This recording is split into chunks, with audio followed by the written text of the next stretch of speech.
The next news is out of Jharkand, India. A Muslim man killed by mob who tied him to a tree, beat him, and forced him to recite Hindu chants in India. Tabrez Ansari, an Indian Muslim man, was assaulted by a mob on the 18th of June after being accused of breaking into a house and stealing a motorbike in the eastern state of Jharkand. Several videos, which appeared to be of the assault, spread quickly online in the aftermath of Ansari's death.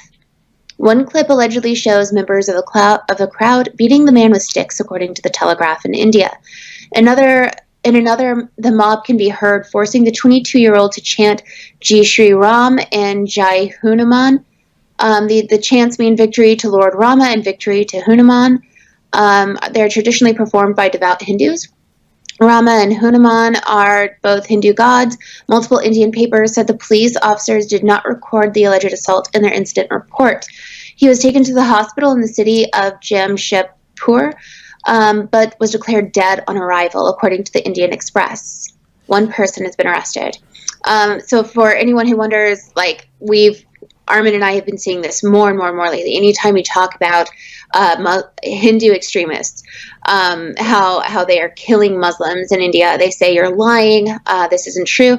But there are actually 1, 2, 3, 4, 5 different reports on this. Even the New York Times wrote about this instance. All lies, fake news, Ellie. All fake news. Fake news, of all course. Fake news. For some reason, Western media is trying to defend Muslims in India for some reason against the Hindus. They're all Western media and even Indian media, right, that are covering this. They're all anti-Hindu for some reason. When we ask them, why would, all these Hindus that come fake news, they're like, okay, fake news. Can you tell us the incentives? Why is there a reason why the whole media has turned anti-Hindu? What is the intention? What do they get out of being anti-Hindu? They don't have an answer. They just yell fake news and they don't explain anything. But go on. Sorry. Yeah, no, that's exactly right. That's what we see every time we report on something like this. And not only that, but there are a lot of videos.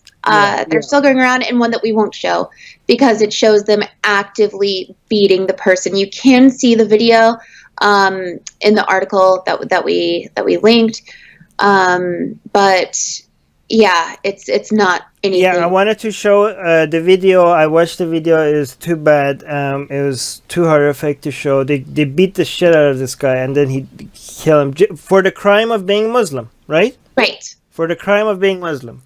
This is something, by the way, all these regressives that are waiting for a Muslim to be regressive leftists that are just waiting. I think some of them are just praying to something for a Muslim to be hurt by a white supremacist somewhere so that they could be angry about it.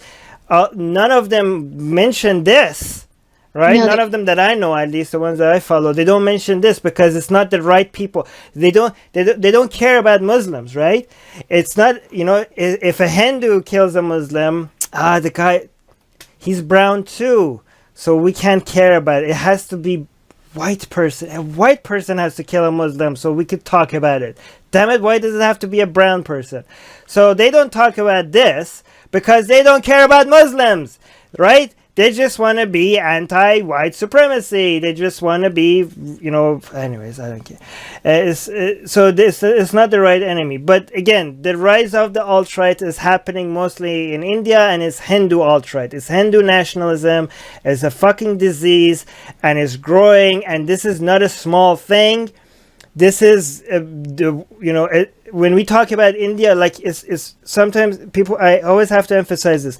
When we talk about this rise of Hindu nationalism in India, the Hindu extremists in India, we're talking about more than 1 billion people, okay? If you talk about Poland, all of a sudden we'll talk about India. This is a huge. We're talking, 1 out of every 7 person in the world is from India.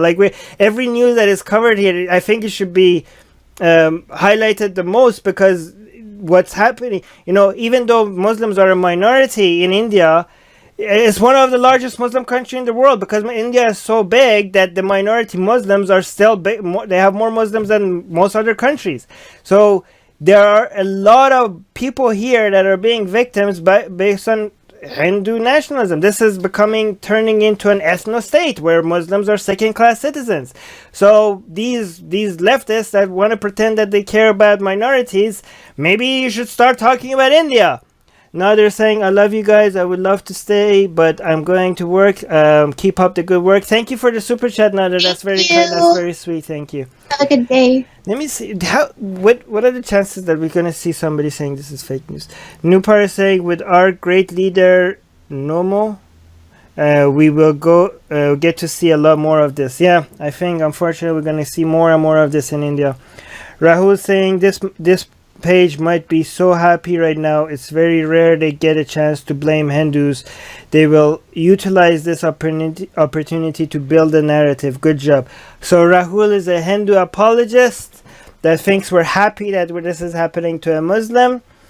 Rahul is thinking that we are happy that a Muslim died because we get to shit on Hinduism. Well, fuck you, Rahul. Okay? Fuck you. We're not happy that somebody was tortured to death. Suzanne is saying religion still promoting peace and love. Honestly, see, this is what Rahul is saying is basically when you have nothing else to say, right? So we have no defense left. You basically say, well, hey, you have a great opportunity to shed on Hinduism. Good job. Like, honestly, what do you want us to do then? Ignore it? Do you want us to stop, not talk about it?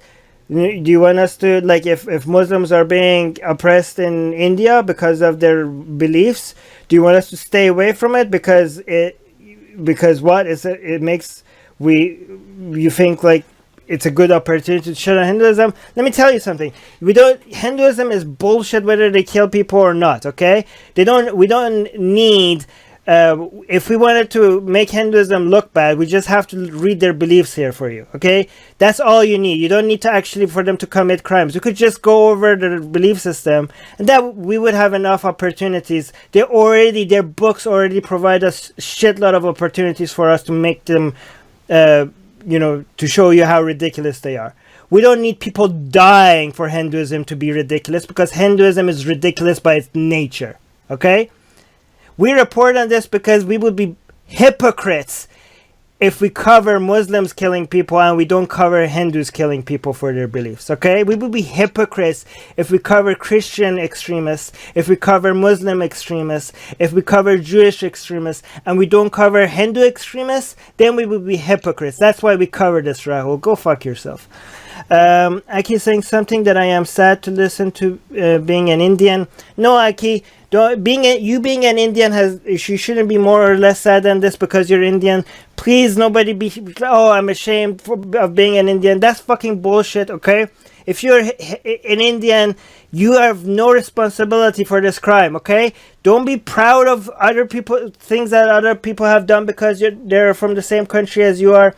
And don't be ashamed of it as well. Just be proud or ashamed of the things that you do yourself. Don't be, you're not responsible for things that other people have done, okay? If you have spoken against it, even if you're from the same country, just be proud that you're at least doing more than most people.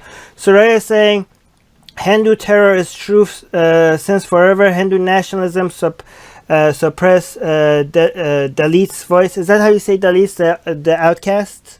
Dalits? I don't know how to say it. I say Dalit, but no one's ever corrected me. No one's ever corrected me either. Now it's coming in front of everyone. Okay, cool. Let me see. Yeah, this is fucked, and it's gonna get worse. And I really do want to also point out that there are a lot of people in India, a lot of atheists and secular groups that do not excuse this nonsense because they are afraid how their country is going to look, because they're more concerned about innocent people suffering than the image of their country, okay? There are a lot of atheist activists in India, and there are a lot of secular activists in India that are fighting against this nonsense. There are even Hindus in India that are fighting against this nonsense. And I congratulate them and I thank them because they care more about people not suffering than how their country is going to look internationally, because that's, this is when nationalism becomes a disease. When you are more worried about how people think about your country than somebody like this poor man being beaten to death. If you care about the image of your country more, then your priorities are fucked up. So Pam is saying, as I said some stuff above. Well, can you say it again? Sopam. Oh, Sopam is saying, also most of these cases are happening in the Cow Belt and the BJP controlled states. Okay, and Sopam also says hate crimes have been on an increase ever since the BJP started to gain more power. Yeah, Soraya is also saying Indian news media is already a puppet of the government. We ourselves don't trust mainstream media here. Soraya also is saying only because he was Muslim and was caught stealing, he was deliberately let die him. Okay, I don't know what that is. GV saying another Muslim man was pushed off a moving train for refusing to chant Jai Shri Ram. Subham is saying it has increased. Yeah, okay, you already said that again. GV is saying there were protests across India against these lynchings this week. I want to see some Hindus join these protests to call bullshit on this instead of just trying to defend their own tribe. Catherine saying this particular report may be true, but I am quite confident that for every inaccurate claim there are hundreds of perfectly legitimate examples, religion leading the way in. Now this one is true, Catherine. Is it like Occam's razor suggests that it's very likely that it's true. Okay, nothing is 100%. Be skeptical about every news you hear. Okay, we reported it based on what is most likely happened. But obviously be skeptical, but skeptical doesn't mean that you deny everything you hear just because you don't like the news. Skeptical that you say like, okay, this seems to be true, I'm gonna accept it as likely true, but I keep some doubt, keep some 5%, 10% doubt, because there's always the chance that another report might come out that says that this news wasn't true. That's always likely. We only can go based on Occam's razor right now. Unless you could actually go on the ground there and verify it yourself. But there are videos of this, the link is in the description, so you could actually go check the source yourself and verify it. Nupur saying, with our great leader, oh, I already read that, never mind. Did you read what Subham had to say? That Jai Shri Ram is the new Allahu Akbar in India? What does Jai Shri Ram mean? This is what they make you say to... unless they will beat you up if they don't say it. Means victory to Lord Rama. Okay, well, fuck Lord Rama. How about that? Fuck. What happened to me in India if I go around and say fuck Lord Rama? Okay, I think actually let's have a fuck Lord Rama hashtag at a protest day. Can we have a protest where people come out with signs saying fuck Lord Rama? So they're saying. Yeah, Jai Shri Ram is becoming most popular terrorist slogan after Allahu Akbar. Atheists are under attack in many places. If they were Christians, their voices would be heard. If they were Jews, their voices would be heard. If they were Muslims, their voices would be heard. But they are atheists, and not many seem to be listening. Let's make it difficult for them to ignore us. We have built a global community, and now we are tearing down geographic, cultural, and language barriers so we can find each other and support each other. In the last decade, we have built the largest atheist community in the world. Now we're doing the same in other languages. With your help, we have started Atheist Republic in Persian and Arabic. انضميت مؤخرا لأسرة Atheist Republic وحيصير عندي بودكاست باللغة العربية. As we grow, we can dedicate more time, staff, and resources to start doing the same in Spanish, Portuguese, Malay, Bengali, Urdu, Hindi, and other languages. We are providing community, support, informative content, and amplifying the voices of those who need protection, especially in countries where people feel isolated simply for their lack of belief. We want to be there for them, and we are only getting started. Help us get there. Check in the description for ways you can support our projects.